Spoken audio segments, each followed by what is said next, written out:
Well, we're approaching the end of our 21 days of prayer and fasting, and I'm wondering how you're feeling.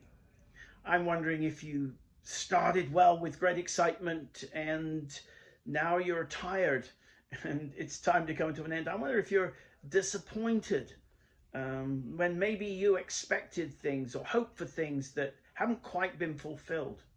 Or on the other hand, I wonder if you're exhilarated because of all of the things that God has shown you during this period of time.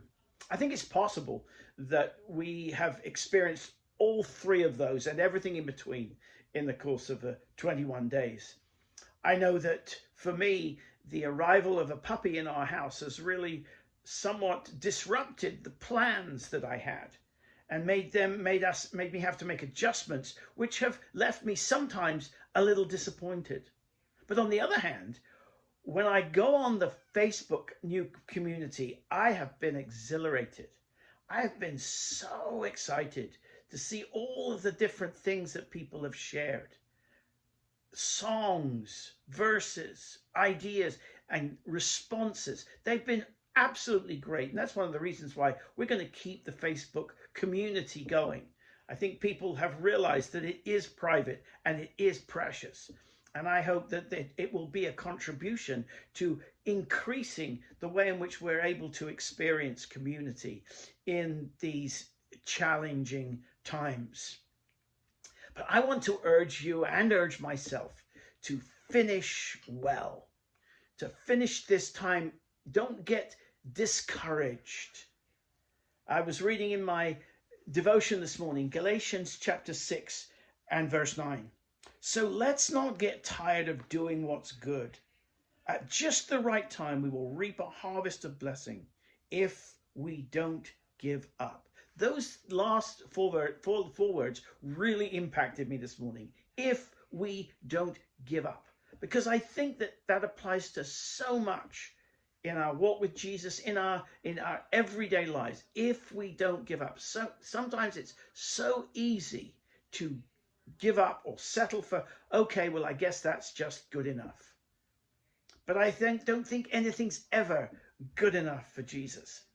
And so I encourage you to take these last few days and grasp them and finish well.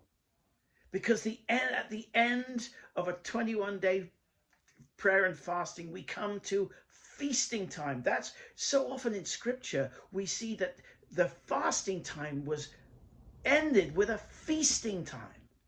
And I think that applies to our spiritual lives. When we fast spiritually, we anticipate a great spiritual feast as well as a physical feast.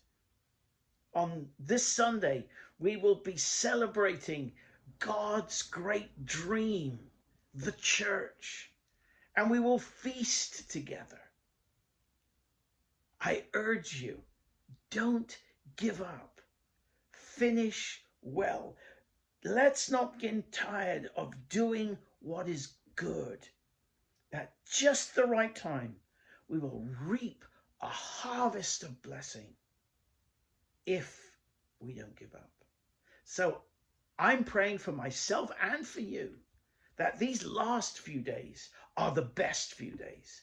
These last few days are days of preparing for feasting, days of great blessing, days when we just grasp what God has for us and we don't give up. God bless you all as you seek to finish well.